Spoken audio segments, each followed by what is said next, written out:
नमस्कार दोस्तों, क्या आप किसी कंपनी में काम करते हैं? क्या आपकी कंपनी आपको एनपीएस यानी कि नेशनल पेंशन सिस्टम में कंट्रीब्यूट कराती है? अगर हाँ, तो यह वीडियो आपके लिए बहुत ही इंपॉर्टेंट है। Pension fund regulatory and development authority यानी कि पीएफआरडीए शॉर्ट फॉर्म है। उसने जो है 7 नवंबर 2025 को एक नए सर्कुलर को जारी किया है जो कॉर्पोरेट एनपीएस के नियमों को बदलता है। आइए जानते हैं कि यह बदलाव आखिर क्या है और आपके लिए ये बदलाव क्या मायने रखते हैं।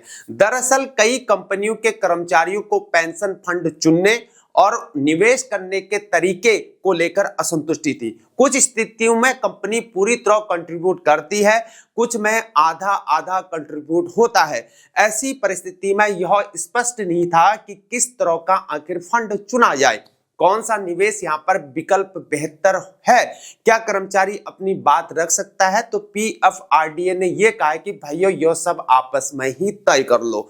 आखिर आपस में समझौता करें तो क्या करें, आखिर नए नियम क्या हैं? चलो नए नियम को समझते हैं एक बार। रूल नंबर 1 क्या कहता है कि म्यूचुअल एग्रीमेंट यानी कि आपस में समझौता।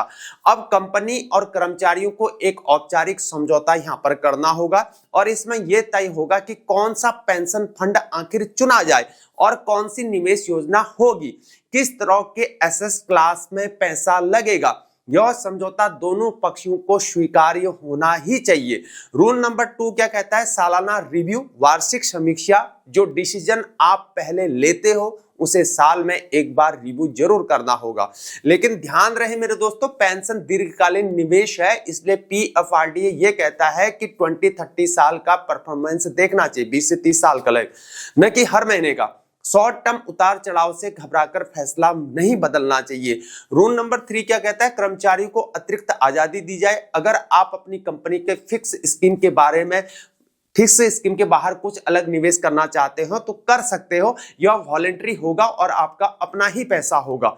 रूल नंबर 4 क्या कहता है कि विविधता का ख्याल रखा जाए। पेंशन फंड के अंदर अलग अलग स्कीम्स होने चाहिए ताकि कम जोखिम चाहने वाले कर्मचारी सेफ विकल्प को चुन सके और ज्यादा रिस्क अगर लेना चाहते हैं तो वे अग्रेसिव ऑप्शन को चुन सकते हैं। अगर कोई समस्या हो तो स्टेप नंबर 1 है, पहले एचआर डिपार्टमेंट को जरूर शिकायत करें। स्टेप नंबर 2 है, अगर एचआर कोई जवाब नहीं दे रहा है तो अपने कंप्लेंट में एचआर के इनएक्शन का प्रूफ अटैच करके आगे भी आप बढ़ सकते हो। यह नियम कर्मचारियों को यहाँ पर सिक्योरिटी देता है। अगर कंपनी को म्यूचुअल एग्रीमेंट के बिना यहाँ पर डिसीजन लेना है तो कंपनी ये भी कह सकती है कि हम तय करेंगे, तुम्हें कोई निर्णय करना नहीं है। लेकिन यहाँ पर ट्रांसपेरेंसी होनी चाहिए और सबको यहाँ पर मालूम ही होना चाहिए। कंपनियों को पॉइंट ऑफ प्रेजेंस पीओपी के साथ यहाँ पर काम करना है। ये एनपीएस के ऑथराइज्ड पार्टनर्स है। सीआरए यानी कि सेंट्रल रिकॉर्ड कीपिंग एजेंसी को सही जानकारी यहां पर देनी है। किसी भी चेंज के लिए प्रॉपर ऑथराइजेशन यहां पर देनी होगी। गवर्नमेंट ऑफिसेस के लिए यहां पर अलग अलग रूल्स बने हैं, उन्हें इंटरनल सर्कुलर यहां पर जारी करना होता है। तो मेरे दोस्तों सारांश में ये समझ पाए हैं कि हम अब कर्मचारी और कंपनी को साथ में फैसले लेने हैं, लंबी अवधि का सोचना है, कम समय का नहीं सोचना है। कर्मचारी को विविध विकल्प मिलने यहाँ पर चाहिए और शिकायत का एक स्पष्ट तरीका यहाँ पर होना है। सब कुछ ट्रांसपेरेंट यहाँ पर होना चाहिए। यह नियम कर्मचारियों और कंपनी दोनों के लिए यहाँ पर अच्छा है क्योंकि कॉन्फिडेंस, विश्वास और ट्रांसपेरेंसी पर ही आधारित है। अगर आपकी कंपनी में एनपीएस है तो एचआर से जरूर पूछ लीजिए कि आपका पेंशन फंड आखिर कौन सा है और किस तरह का निवेश विकल्प उपलब्ध है। अगर मेरे दोस्तों ये जानकारी आपको हेल्पफुल लगी तो हमारे वीडियो को लाइक करें, चैनल को सब्सक्राइब करें और अपने सवाल जरूर कमेंट बॉक्स में जरूर पूछें। बने रहिए हमारे साथ, तब तक के लिए जय हिंद, भारत माता की जय।